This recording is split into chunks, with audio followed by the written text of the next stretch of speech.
जेजुरीच्या खंडेरायाचे दर्शन घेतल्यानंतर तुम्ही पंचलिंगाचे दर्शन घेतले आहे का? कारण खंडोबा मंदिराच्या मागील बाजूस असलेल्या या पंचलिंगांचे दर्शन आणि येथे केलेला अभिषेक अत्यंत पुण्यदायी मानला जातो.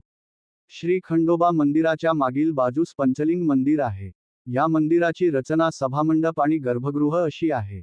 या मंदिराचे बांधकाम विठ्ठल शिवदेव यांनी 1756 मध्ये केले, अशी माहिती मिळते. मूलतः भगवान शिव हे पंचमुखी स्वरूपात असल्याचे मानले जाते आणि त्याच श्रद्धेतून येथे पंचलिंगांची स्थापना झाल्याची मान्यता आहे. ही पाचही लिंगे स्वयंभू असल्याची भाविकांची श्रद्धा आहे.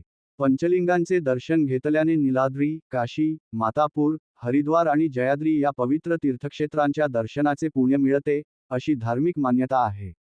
विशेष म्हणजे, येथे केलेला अभिषेक काशी विश्वेश्वर, नीलाद्री, मातापूर, हरिद्वार आणि जयाद्रीपर्यंत पोहोचतो, अशी भाविकांमध्ये श्रद्धा आहे.